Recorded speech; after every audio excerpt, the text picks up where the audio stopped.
अस्सलामुअलैकुम, मेरा नाम है नसीर शाद और आप देख रहे हैं डिजिटल न्यूज़। एक अफसोसनाक वाक़या जो कल बलूचिस्तान के अंदर पेश आया उसके बारे में बात करेंगे। जो ट्रेन हादसा हुआ है उसमें जो डिटेल है, जो रिसेंटली अपडेट आ रही है और जो इस वक्त की मौजूदा सूरत हाल है वो भी आपके सामने रखूँगा।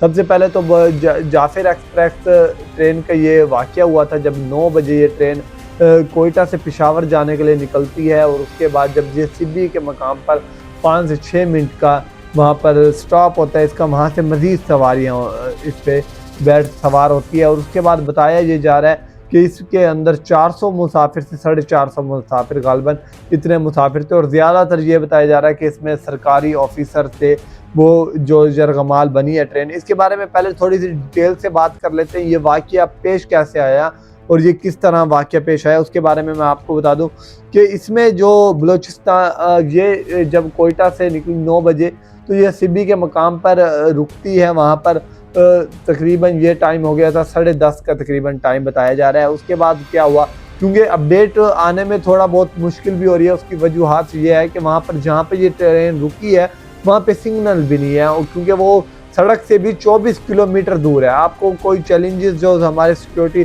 फोर्सेस को हैं वहाँ पे, वो उसके बारे में भी आगाह करता हूँ आपको। फिर उसके बाद जब ये वहाँ से निकलती है तो एक बोलान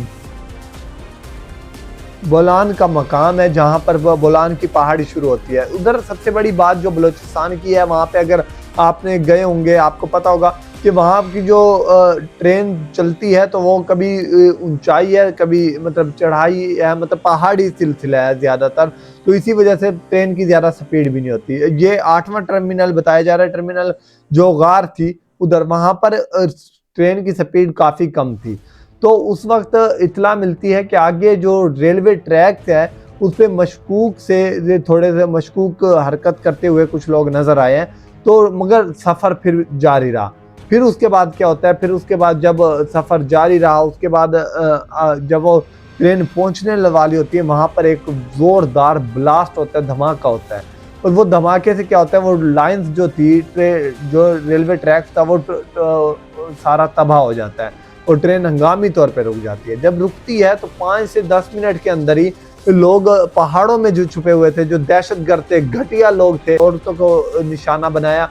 फिर क्या हुआ कि उनको फौरी तौर पे उधर से, मतलब वो पहाड़ी इलाकों से, पहाड़ के जो है चारों तरफ से, वो वहाँ पे आते हैं और ट्रेन के अंदर फौरी तौर पे फायरिंग शुरू कर देते हैं। जब फायरिंग करते हैं तो ट्रेन के अंदर खौफ व हरास फैल जाता है। जब ये काम किया फिर उन्होंने अंदर गए और जो जितने भी मतलब जो बुजुर्ग थे, खवातीन थी ट्रेन के अंदर, 400 बता रहे हैं कि 400 से 450 तादाद ट्रेन के अंदर मौजूद थी, तो उन्हें फौरी तौर पे वो यरगमाल बना लेते हैं, बल्कि उन्हें नीचे बिठा देते हैं। जो लोग मुसाफिर आ रहे हैं उधर से तो वो बता रहे हैं। फिर उसके बाद उनके हाथ में असला और सारा तो उस वक्त जो लोग आइनी शाहिदीन बता रहे हैं, जो वहाँ से इस वक्त तकरीबन बताए जा रहे हैं 150 अफराद जो रिकवर होके वहाँ से आए हैं।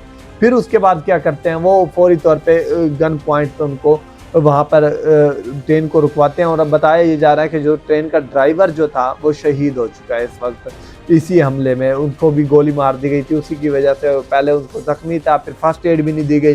वो काफ़ी देर वक्त तक वो तड़पता रहा, मगर फिर भी उसको फर्स्ट एड नहीं दी गई, तो वो इंतकाल कर गया, अल्लाह ताला को प्यारा हो गया। फिर उसके बाद क्या होता है कि इत्तला दी जाती है पाक फौज को और जितने भी सिक्योरिटी फोर्सेस हैं उनको इत्तला दी जाती है कि एक इस तरह का एक हमला हुआ है। अब इसमें काफ़ी चैलेंजेस थे, मगर अल्हम्दुलिल्लाह मैं उनको इस बात पे अप्रिशिएट करना चाहिए पाक आर्मी को कि उन्होंने फिर भी काफ़ी ज़्यादा उन्होंने फौरी तौर पे कार्रवाई करी और फिर भी 150 से ज़्यादा अफराद इस वक्त रिकवर हो चुके दोबारा पहुँचे, मच के स्टेशन में पहुँच चुके हैं। फिर उसके बाद जब सिक्योरिटी फोर्सेस को इत्तला दी जाती है तो सिक्योरिटी फोर्सेस फौरी तौर पे वहाँ पे आती है। अब सबसे बड़ा मसला जो वहाँ का इस वक्त मसला ये है कि जहाँ पर वो ट्रेन खड़ी है वहाँ से जो सड़क है तो वो 24 किलोमीटर का फासला है, तकरीबन 24 किलोमीटर का गालिबन बताया जा रहा है कि फासला है। तो वहाँ से फर्स्ट एड देना या फिर वहाँ से बराह रास्त पहुँचना बड़ा मुश्किल काम है वहाँ तक, तो ये मसला है। और दूसरी बात, इधर से कोई राब्ता भी नहीं हो सका जल्दी, जिस तरह क्यों राब्ता इस वजह से नहीं हो सका क्योंकि वहाँ पर सिग्नल की प्रॉब्लम, एक तो बड़े बड़े वहाँ पर पहाड़ वगैरह पहाड़ी सिलसिला है, तो उधर सिग्नल भी इतने ज़्यादा काम नहीं कर रहे और बराह रास्त भी काम नहीं कर सका। किसी के जो मालूमात है वहाँ से बराह रास्त नहीं आ सक रही। और दूसरी बात ये है कि वहाँ पर अब जाना इसलिए मुश्किल है क्योंकि कोई सड़क नहीं है, बल्कि वो 24 किलोमीटर का एक रेगिस्तानी इलाका है जिसको क्रॉस करके फिर रेलवे स्टेशन तक पहुंचा जाता है।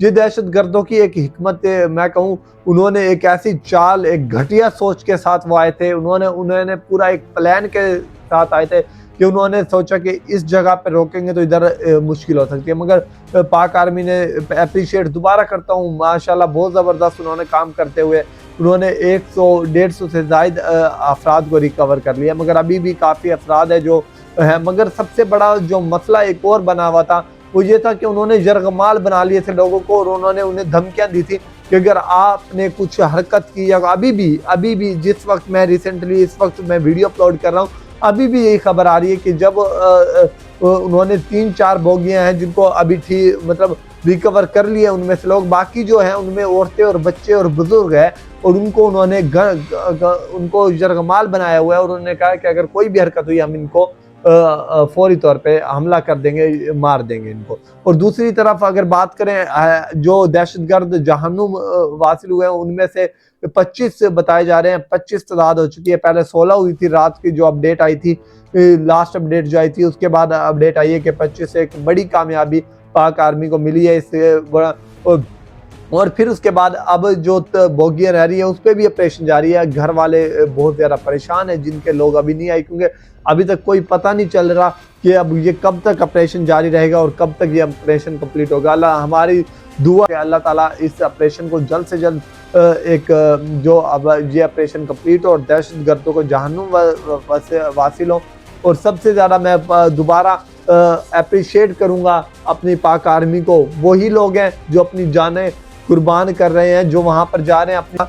उन्होंने ऐसा ज़बरदस्त मतलब अगर मैं दोबारा उनको अप्रिशिएट करूँ कि उन्होंने ऐसे हिकमत अमली बनाई कि क्योंकि एक बहुत मुश्किल ऑपरेशन था, उसकी वजह पड़ोसी मुल्क भारत की वहाँ पर आज जश्न का मनाया जा रहा है। उनकी खबर में यही है कि ये हो गया और वो हो गया और ये इससे कोई कुछ नहीं हो सकता। इंशाल्लाह ताला अल्लाह ताला ख्याल करेगा। इंशाल्लाह जैसी कोई आगे अपडेट आती रहती है आपके साथ शेयर कर दूंगा, शेयर करता रहूंगा। तो अपने मेज़बान अनस इरशाद को इजाज़त दीजिए, अगली वीडियो में फिर मुलाकात होती है। अल्लाह हाफ़िज़, अपना ख्याल रखिए और उनके लिए दुआ करते रहिए।